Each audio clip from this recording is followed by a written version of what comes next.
बिस्मिल्लाहिर्रहमानिर्रहीम। अस्सलाम वालेकुम, वेलकम टू लिटरेचर ऑनलाइन। आज का हमारा टॉपिक है मैथ्यू आर्नल्ड की पोइम द स्कॉलर जिप्सी। उसका हम स्टेंजा नंबर 9 से स्टार्ट करेंगे आज। यहाँ पे बात हो रही थी स्टेंजा नंबर 8 में कि फेरीज़ पे लोग जब जाते थे तो ये उनके साथ अक्सर उस फेरी पे बोट पे सवार होता था वहाँ से ऑक्सफोर्डशायर पहुँचने के लिए। और अब यहाँ पे वो बात करते हैं and then they land and thou art seen no more. और जब वो लोग लैंड करते थे वहाँ पे, जब फेरी से लैंड पे उतरते थे तो तुम्हें वहाँ पे कोई भी नहीं देख सकता था, मतलब तुम गायब हो जाते थे अचानक से। Maidens who from the distant hamlets come to dance around the Fyfield elm in May. Maidens कहते हैं यंग गर्ल्स को जो कि डांस करने के लिए आती थी डिस्टेंट हैमलेट्स। हैमलेट्स कहते हैं, हैमलेट एक एरिया को कहते हैं, छोटे छोटे जो रिहाइश का हैं, जिस तरह जिप्सीज़ ने बनाई हुई होती हैं, वो कोई एरिया का नाम नहीं। कहीं पे भी अपनी हट्स वगैरह वो टेंट्स लगा लेते हैं, उसको कहते हैं जहाँ पे थोड़ी सी इस्टेब्लिशमेंट हो जाए, people live there without a church और समथिंग, उसको कहते हैं हैमलेट। तो वो डिफरेंट एरिया से, डिफरेंट इस्टेब्लिशमेंट से वो जो लड़कियां आती थी डांस करने के लिए मई के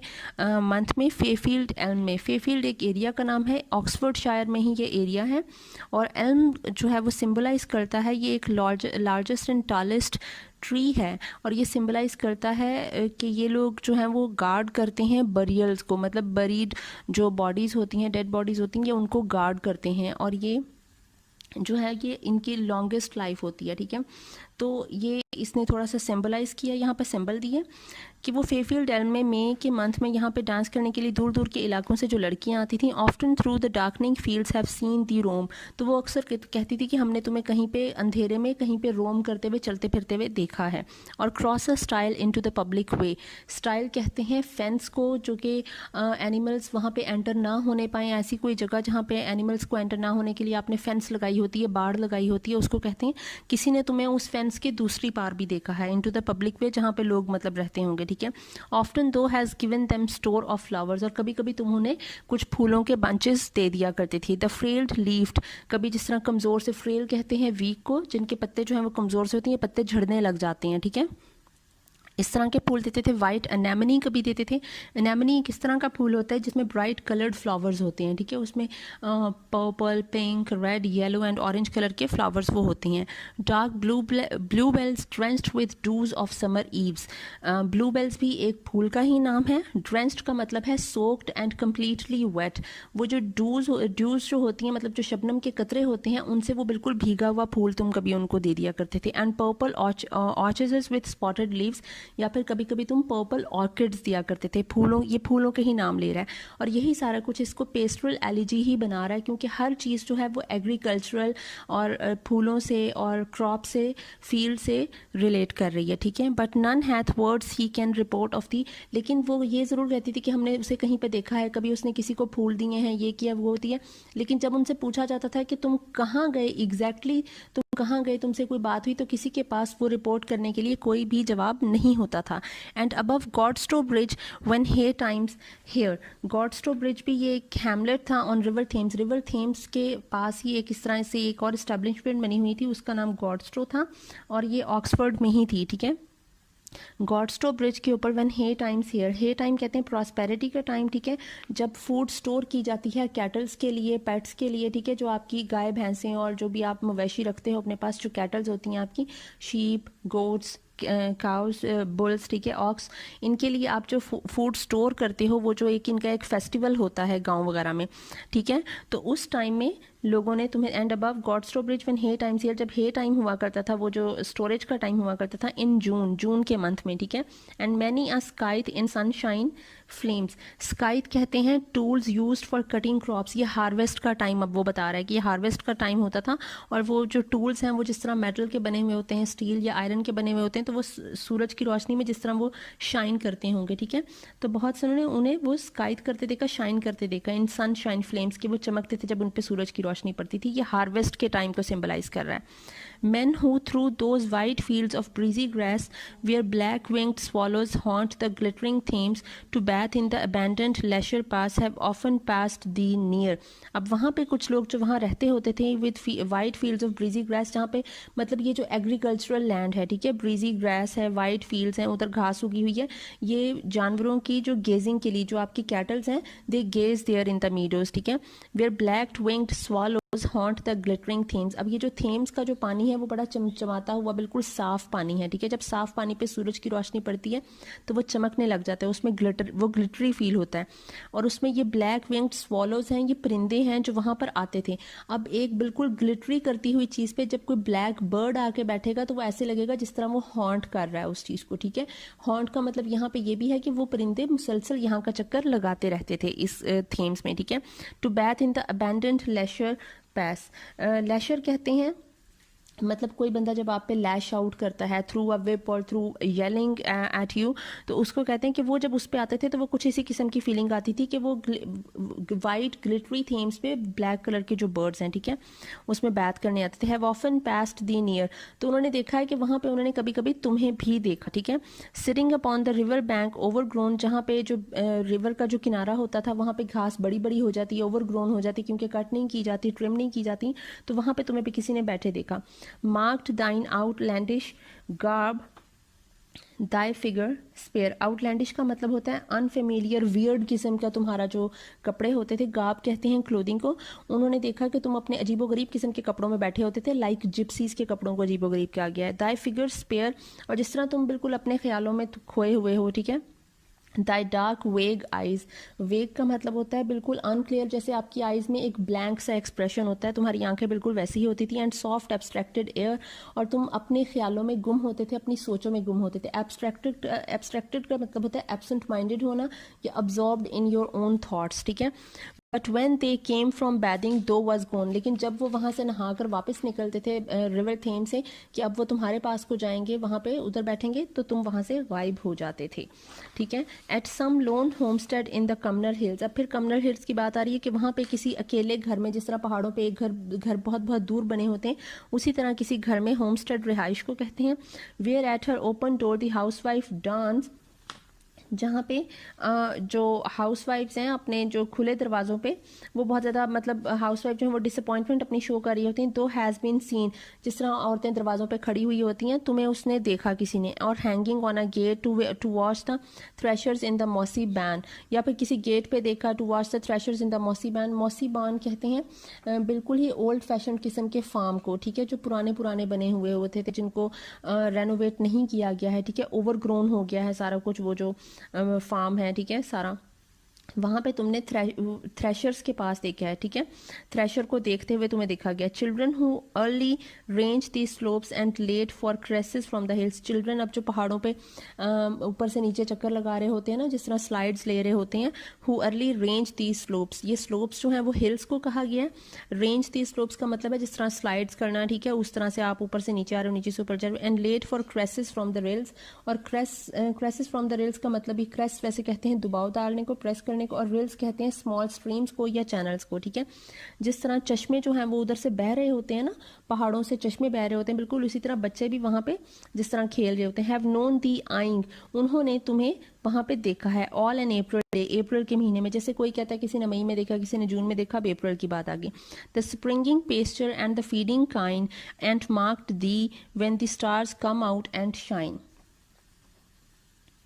जब जो स्प्रिंगिंग पेस्चर का मतलब, पेस्चर कहते हैं मीडोज को, एक इस तरह की ग्रासी लैंड जहाँ पे एनिमल्स गेज करते हैं, जिस तरह चरागाहें जहाँ पे जो है वो जाते हैं एनिमल्स, ठीक है, वो ग्रास खा रहे होते हैं, वहाँ पे उनको छोड़ दिया जाता है खुला. तो उन स्प्रिंगिंग पेस्चर्स में फीडिंग काइंड का मतलब होता है, काइंड कहते हैं कैटल्स को, काउस को, ठीक है, नंबर ऑफ कैटल्स जहाँ पे छोड़ दी जाती हैं, वो जहाँ पे अपना मतलब फीड कर रही होती हैं अपने आप को, वहाँ पे. And mark the when the, उन्होंने भी कहीं पे मतलब उस जगह पे, उन चरागाहों में, उन मीडोज एंड पेस्चर्स में भी तुम्हें देखा गया है. When the stars come out and shine, जब सितारे चमकते थे बाहर निकल के, मतलब रात का टाइम, शाम का time. Through the long डूई grass move slow away, तुम उस डूई ग्रास में मतलब शाम के वक्त में जिस तरह वो शबनम के कतरे घास पे होते हैं तो वो चमक रहे होते हैं पर्ल्स की तरह, बिल्कुल उसी तरह तुम उस घास पे आहिस्ता आहिस्ता तुम्हें चलते देखा गया है. इन ऑटम, अब ऑटम की बात आ गई है, ये सारी अब ये चल रही थी गर्मियों की, स्प्रिंग की बात.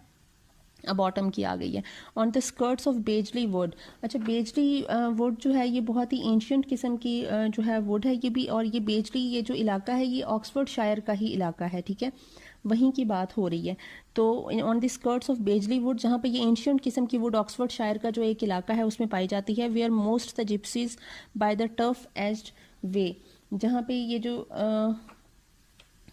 टर्फ एज्ड का मतलब होता है बाहर निकल के एक जो इलाका होता है, ठीक है, थ्रोन आउट किस्म का होता है, जहाँ पे आपकी जो रिहाइश गाहें नहीं होती, लोग अमूमन घर नहीं बनाते, एक बिल्कुल आपकी रेजिडेंशियल एरिया से बाहर निकल के जो इलाका होता है, वहाँ पे जो जिप्सीज हैं बाय द टर्फ एज्ड वे, वहाँ पे पिच देयर स्मोक्ड टेंट्स, वहाँ पे वो अपने टेंट्स बना लेते हैं। पिचिंग द टेंट का मतलब होता है to settle somewhere, to settle their tents, ठीक है, वहाँ पे वो अपने वो बना लेते हैं। स्मोक का मतलब वहाँ पे मतलब वो कुछ अर्सा रहेंगे खाने पीने के लिए। And every Bush you see, और जो भी बुश या झाड़ी तुम वहाँ देखते हो, with scarlet patched tagged and shreds of grey above the forest ground called Thessaly, और जो भी तुम मतलब ये इधर जो भी कुछ देखोगे, झाड़ियाँ देखोगे, बुशेस देखोगे, scarlet patched tagged and shreds of grey, ये जो हैं ये सारे ये फूलों वगैरह की, और ये जो है वो वहाँ पे जो झाड़ियों में फूल खिल जाते हैं उनकी बात हो रही है कि तुम वो जो हर जो जगह है जो फॉरेस्ट ग्राउंड से ऊपर की, above the forest ground called Thessaly, Thessaly जो है वो फर्टाइल लैंड को कहते हैं। और थैसले की एक और भी रेफरेंस है कि ये बर्थ प्लेस थी एशलीस की, जो ट्रोजन वार्स का हीरो था उसकी बर्थ प्लेस थी वो था एशलीस, ठीक है, ट्रोजन वार्स का हीरो, और एशलीस की बर्थ प्लेस का नाम था थैसले, और इसकी फर्टाइल लैंड के नाम से जानी जाती है, ठीक है। तो वो मतलब वो बता रहा है कि हर जगह जो है वो फर्टाइल है, ठीक है, कि तुम बुशेस के पास भी कुछ देखोगे तो वो भी जगह फर्टाइल है, और उसको वो थैसले कहते हैं। The black bird picking food, जो ब्लैक बर्ड है वो जब अपनी फूड पिक करता है, मतलब वो उठाता है, सी दी, उसने तुम्हें कहीं पे देखा, nor stops in meal nor fears at all, लेकिन वो तुमसे डरा नहीं, ना उसने अपना खाना रोका। मतलब परिंदे अक्सर जो हैं अगर खाना खा रहे हों और हम जैसे हमारी विंडो पे या सहन वगैरह में परिंदे जब कुछ खा रहे होते हैं, हम कुछ डालते हैं उन्हें, और हम अचानक से बाहर चले जाए तो परिंदे उड़ जाते हैं वहाँ से। लेकिन जिप्सीज जो हैं वो कुछ इस तरह से घुले मिले होते हैं अपने इन्वायरमेंट और अपने एटमॉस्फेयर के साथ कि जानवर और परिंदे उनसे डरते नहीं है, वो उनका ही एक पार्ट बन गए होते हैं, ठीक है। तो वो उसकी बात कह रहे हैं कि जो ब्लैक बर्ड है वो जब अपनी फूड पिक कर रहा होता है, मतलब जब वो खाने के लिए अपनी खाना चुन रहा है, उसने तुम्हें देखा, नॉर स्टॉप्स हिज मील, ना वो अपने खाने से रुका, नॉर फियर्स एट ऑल, ना वो तुमसे डरा। So often has he known thee past him stray, क्योंकि उसने तुम्हें इतनी बार अपने इर्द गिर्द से घूमते फिरते देख लिया था। स्ट्रे कहते हैं एमलेसली रोम करने को, ठीक है। Wrapped ट्विलिंग in thy hand a withered spray, ठीक है। रैप्ट का मतलब होता है स्पेल बाउंड हो जाना, क्योंकि उसने तुमसे इतना ज़्यादा वो इर्द गिर्द तुम्हें घूमते फिरते देख लिया था, और वैसे भी तुम बिल्कुल स्पेल बाउंड थे, मतलब बिल्कुल भी अपनी सोचों में गुम थे। Twirling in thy hand a withered spray and waiting for the spark from heaven to fall, और तुम्हारे हाथों में एक जो ट्विलिंग का मतलब होता है घूमना, ठीक है, मतलब उसने अपने हाथ पे लपेटा हुआ है किसी चीज़ का। विदर्ड स्प्रे का मतलब होता है, विदर्ड कहते हैं वैसे ड्राई को या रिंकल्ड को, ठीक है, जो चीज़ पुरानी हो जाती है, वॉर्न आउट को विदर्ड कहते हैं। And waiting for the spark from heaven to fall, और तुम इंतज़ार कर रहे हो जिस तरह कोई हेवन से कोई स्पार्क जो है या कोई लाइट जो है वो आएगी, मतलब you are waiting for yourself to be enlightened by the godly light और बाय द हेवनली लाइट, ठीक है। और तुम्हारे पास इस तरह की अभी ये ताकत है, ये जो विदर्ड स्प्रे तुमने अपने हाथ पे बांधा हुआ है, मतलब तुम में कुछ इस तरह का जादू रख दिया गया कि परिंदे और जानवर जो हैं वो तुमसे क्लोज हो गए हैं। Nobody is afraid of you, ठीक है, you have become a part of that environment. And once in winter on the causeway chill, causeway कहते हैं एक किस्म का जो ब्रिज बनाया हुआ होता है, जो वेट लैंड या किसी जिस तरह दलदल होती है या कोई छोटा मोटा सा नाला या रिवर होता है, उसके ऊपर छोटा सा रास्ता बना लें एक तरफ से दूसरी जगह जाने के लिए, उसको क्रॉस करने के लिए, that is called the causeway, like a bridge, ठीक है। And once in winter on the causeway, bottom के बाद अब विंटर की बात आएगी कि विंटर में उस ब्रिज के ऊपर on the causeway chill where home through flooded fields foot travellers go, जहाँ पे इन फ्लडेड फील्ड्स जो होते थे उनके ऊपर से गुजरने के लिए वो रास्ता बनाया गया था और लोग वहाँ से पैदल जाते थे, ट्रैवलर्स गो ऑन फुट, ठीक है। Have I not passed the on the wooden bridge, क्या मैं कभी भी तुम्हारे पास से उस वुडन ब्रिज से गुजरते हुए क्या कभी हमारा आमना सामना नहीं हुआ कि हमने एक दूसरे को क्रॉस किया हो। Wrapped in thy cloak and battling with the snow, और तुम अपने उस क्लोक में या अपने जो ड्रेस है उसमें लिपटे हुए हो, रैप हुए हो, and battling with the snow, और जो क्योंकि सर्दी है तो बर्फ पड़ रही होगी और तुम उस स्नो से लड़ रहे हो, मतलब बहुत ज़्यादा सर्दी में तुम उसको क्रॉस कर रहे हो, स्नो का जो डायरेक्शन है वो और तुम उसके ऑपोजिट डायरेक्शन में जा रहे हो। दाई आई फेस टूवर्ड हिंस्की एंड इट्स विंट्री रिज, और तुम्हारा जो फेस है वो माउंटेन रेंज की तरफ हो, ठीक है। हिंस्की and its wintry ridge, ridge कहते हैं माउंटेन रेंज को, कि तुम पहाड़ों के ऊपर, मतलब लोग जब बर्फ पड़ रही होती है तो वो पहाड़ों से नीचे उतर के अपने घरों में पनाह ढूंढते हैं, लेकिन ये किस तरफ को जा रहा होगा, जो जिप्सी स्कॉलर है ये पहाड़ों के ऊपर की तरफ, उसकी तरफ जाने की कोशिश कर रहा है, मतलब ये जो लोग यूजुअली करते हैं ये उसके बिल्कुल ऑपोजिट कर रहा है। एंड दो हैज क्लाइम्ड द हिल, और तुम उस पहाड़ पे चढ़ जाते हो, and gained the white brow of the Cumnor range, white brow का मतलब है कि तुम बिल्कुल पीक पे पहुंच जाना, जिस तरह माउंट एवरेस्ट सर कर लेना, K2 पे पहुंच जाना, और तुम वहां पे चढ़ते चढ़ते उस जो माउंटेन रेंज है उसकी जो पीक है, जो वाइट ब्राउ कहते हैं पीक को, टॉप को, तुम उसकी टॉप पे पहुंच जाते हो कमनर रेंज की, मतलब जो जिस तरह हमारे इधर हिमालय है, ठीक है, हिमालय रेंज है, उस तरह से बिल्कुल इधर ये कमनर रेंज की बात हो रही है कि पहाड़ों की जो एक रेंज होती है, ठीक है, सिलसिला चलता है। Turned once to watch while thick the snowflakes fall, turned once to watch, और एक दफ़ा तुम मुड़ते हो देखने के लिए, while thick the snowflakes fall, लेकिन जो स्नोफॉल हो रही है वो बहुत ज़्यादा थिक है, ठीक है,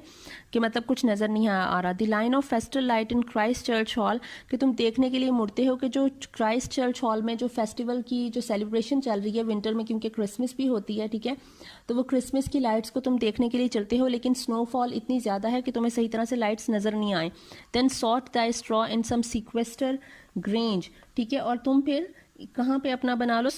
अपना ढूंढ लो कोई जगह, इन सिक्वेस्टर ग्रेंज, सिक्वेस्टर कहते हैं आइसोलेटेड को, और ग्रेंज कहते हैं बान को, जिस तरह कहीं पे कुछ छोटी मोटी तुम अपनी एक जगह बना लो, जिस तरह कैंप, तुम वहाँ पे कैंपिंग कर लो कहीं पे ऊपर ही अकेले में, आइसोलेटेड, सिक्वेस्टर्ड, ठीक है, ग्रेंज बान को कहेंगे कि तुम वहाँ कहीं अकेले रहोगे, मतलब सेलिब्रेशन होती है क्रिसमस पे, हर बंदा इकट्ठा होता है, लेकिन ये इंसान अलग बिल्कुल तन्हाई में रहेगा, वहाँ पे पहाड़ों की चोटी पे बर्फ हो रही है।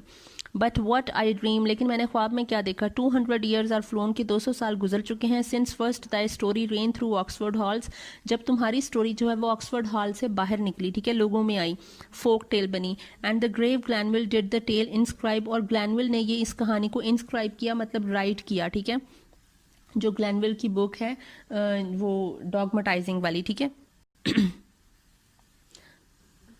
That thou wert wandered from the studious walls, कि तुम उन स्टूडियस वॉल्स जो ऑक्सफोर्ड की वॉल्स हैं जहाँ पे आला तालीम हासिल की जाती है, आला तालीम दी जाती है, तुम उनसे वहाँ से चले गए, वॉन्डर्ड वहाँ से गायब हो गए, टू लर्न स्ट्रेंज आर्ट्स, ताकि तुम स्ट्रेंज किस्म के आर्ट सीख सको, हैरान कन, and join a Gypsy tribe, और एक जिप्सी ट्राइब को ज्वाइन कर लिया, एंड दो फ्रॉम अर्थ आर गॉन, और ऐसे लगा जैसे तुम दुनिया से बिल्कुल ज़मीन से गायब हो चुके हो, जा चुके, लॉन्ग सिंस, बहुत अरसा हुआ, and in some quiet churchyard laid some country nook where over thy unknown grave tall grasses, और अब बहुत अरसा हो गया, मतलब इस बात को बहुत अरसा हो गया, and some quiet churchyard laid, और अब तुम किसी कब्रिस्तान में, मतलब इसकी कब्र बन चुकी होगी, किसी कब्रिस्तान में लेटा हुआ होगा, ठीक है, सम कंट्री नोक, किसी शहर के किसी कोने में, मतलब जो है वो इसका पता नहीं है कि वो कहाँ पे होगा, where over thy unknown grave, जहाँ पे तुम्हारी अननोन ग्रेव में, मतलब किसी को इसका कोई टॉम्ब नहीं बना, कोई कुछ नहीं बना, वो कह रहा है कि पता नहीं तुम कहाँ पे दफनाए गए हो, ठीक है, कि तुम एक इतनी ज़्यादा जो है वो स्टुपेंडस किस्म की पर्सनैलिटी हो, और तुम्हारे बारे में पता भी नहीं कि तुम कहाँ बरी किए गए हो,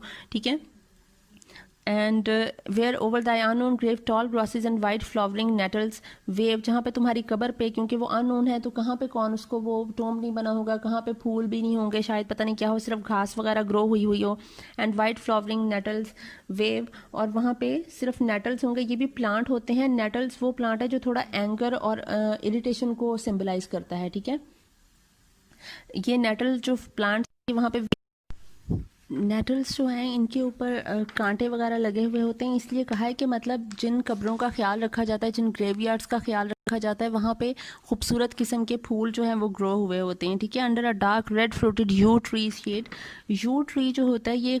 इस ट्री पे पॉइजनस फ्रूट लगता है, और जो यू ट्री है ये साथ में सिम्बलाइज करता है लॉन्गिविटी को, रीजनरेशन को, डेथ को, रेजरेक्शन को, ठीक है, मतलब मरने के बाद जिंदा होने को भी सिम्बलाइज करता है यू ट्री, तो इसलिए उसने यू ट्री को यहाँ पे सिंबल यूज़ किया है कि इसकी जो कब्र होगी वो ऐसी होगी जहाँ पर कांटेदार जो है वो थॉर्न्स वाले फ्लावर्स लगे हुए होंगे, अजीब सी घास लगी होगी, और यू ट्री वहाँ पे होगा, मतलब ये इंसान जो स्कॉलर जिप्सी था इसकी डेथ तो होगी, लेकिन ये उसके बाद आज भी हमारी नज़मों में, किताबों में ज़िंदा है, और जैसे मैं 200 साल के बाद मैं ये नज़म लिख रहा हूँ उस पर, तो इसी तरह ये मेरे आने वाली बाद भी जनरेशन भी लिखती रहेंगी इस पर, ठीक है, so it symbolises his resurrection introduction, he is dead but he is not dead, ठीक है। नो नो दो has not felt the lapse of hours, lapse कहते हैं गैप को, कि तुमने ये जो जितना टाइम गुजर चुका है तुम्हारी डेथ को, ये जितना भी टाइम गुजर चुका है तुमने वो फील नहीं किया होगा। For what wears out the life of a mortal man, क्योंकि तुम एक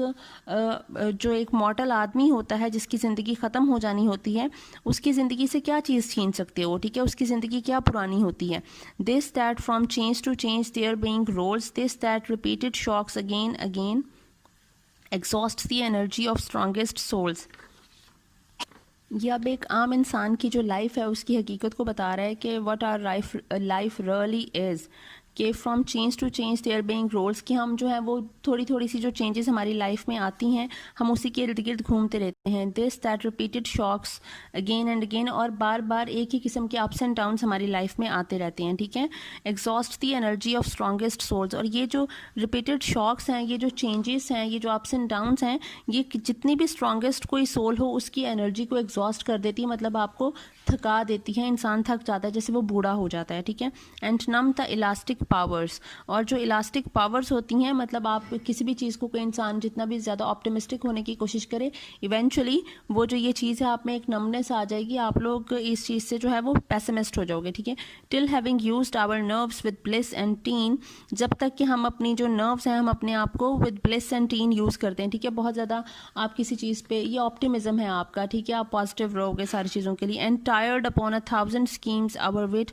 to the just pausing genius we remit, और जब हमारी जो है वो अकल वो बिल्कुल थक हार जाएगी, to the just pausing genius we remit our worn out life, तो हम उस ज़िंदगी के जो एक फ़लसफ़ा है उसकी जो हकीकत है हम उसकी तरफ वापस लौट जाएंगे, ठीक है। And are what we have been, और फिर हम सोचेंगे कि हमने अपनी ज़िंदगी में क्या खोया, क्या पाया, क्या किया, ठीक है। और दो हैज़ नॉट लिव्ड, फिर अब वो स्कॉलर जिप्सी को एड्रेस करते हुए कह रहा है कि तुम दो has not lived why should दो पेरिश, जब तुम रहे ही नहीं, मतलब उसने ये वर्डली लाइफ गुजारी ही नहीं, वो तो अपनी बिल्कुल यूथ में चला गया जिप्सीज के साथ रहने के लिए। When you have not lived why should दो पेरिश, तो फिर तुम्हारी ज़िंदगी ख़त्म ही क्यों होगी। पेरिश का मतलब होता है डाई या मर जाना, ठीक है, डेड हो जाना। तो जब तुमने ज़िंदगी जी ही नहीं तो फिर मौत भी कैसे तुम्हें आ सकती है। Thou has one aim one business one desire, तुम्हारी तो सिर्फ एक मकसद था, एक ही काम था, एक बिजनेस था, वन डिज़ायर, और एक ही ख्वाहिश थी तुम्हारी। एल्स वर्ल्ड दो long since numbered with the dead, और जबकि तुम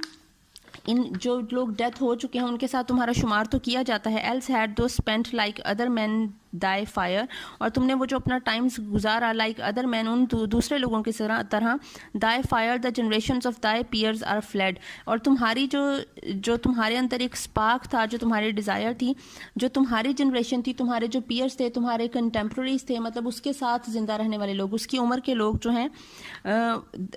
आर फ्लेड, वो मर चुके हैं, वो ख़त्म हो चुके हैं। एंड वी आर सेल्व्स शैल गो, और हमने भी एक दिन मर ही जाना है, ख़त्म हो जाने। बट दो पोजेस एन इमॉर्टल लॉट, लेकिन तुम एक लाफानी इंसान हो, एक इमॉर्टल चीज़ हो, क्योंकि तुम अभी भी जिंदा हो, शेक्सपियर की तरह, ठीक है, जिस तरह शेक्सपियर अपने आप को कहते हैं। And we imagine thee exempt from age, और हम तुम्हें उम्र की इस कैद से आज़ाद करते हैं। मतलब जो पोइट्स हैं वो स्कॉलर जिप्सी को उम्र की इस कैद से आज़ाद करते हैं, क्योंकि जब तक उसके बारे में लिखा जाता रहेगा वो जिंदा रहेगा। एंड लिविंग एज दो लिव ऑन ग्लैनविल्स पेज, और जिस तरह के तुम जिंदा हो ग्लैनविल की बुक में, उसकी किताब में। बिकॉज दो हैड what we alas have not, क्योंकि मतलब तुम जिंदा किस तरह हो, पोइट्री में जिंदा हो। जिस तरह शेक्सपियर कहता है कि तुम बेशक तुम्हारी जो लाइफ है वो ख़त्म हो जाए, लेकिन मेरी पोइट्री में तुम हमेशा जिंदा रहोगे, वो अपने लवर को ये कहता था ना। उसी तरह बिकॉज दो हैड वट, क्योंकि तुम्हारे पास वो है जो हमारे पास, अलास वी हैव नॉट, जो हमारे पास नहीं है। मतलब हम उतने सुपीरियर नहीं हैं in our thought and in our desire, in our aim, in our business, लेकिन तुम थे। तुमने ज़िंदगी का एक मकसद पाया, तुमने उस अपनी ख्वाहिश को पूरा करने के लिए, वो स्ट्रेंज आर्ट्स को सीखने के लिए वर्डली लाइफ को क्विट किया, और तुम जिप्सीज के साथ रहने लग गए। जिस तरह बुद्धा जो है वो जंगलों में चला गया था, ठीक है, उसी तरह वो स्कॉलर जिप्सी को कह रहा है कि तुमने एक अलग ज़िंदगी अपनाई, जो कि एक दुनियावी आदमी जो है, एक वर्डली मैन कभी भी उस चीज़ को नहीं अडॉप्ट करेगा, लेकिन तुमने ये करेज दिखाया। तो इसलिए वो जो करेज तुम्हारे पास था वो हमारे पास नहीं है, और उसी करेज की वजह से आज भी तुम पोइट्स में की पोइट्री में जिंदा हो और ग्लैनविल की बुक में जिंदा हो। तो आई होप आपको समझ आ गई होगी। ये 8 स्टेंजास इसके हो गए हैं। नेक्स्ट 8 इंशाल्लाह लास्ट हम इसके नेक्स्ट वीडियो में करेंगे। Thank you so much.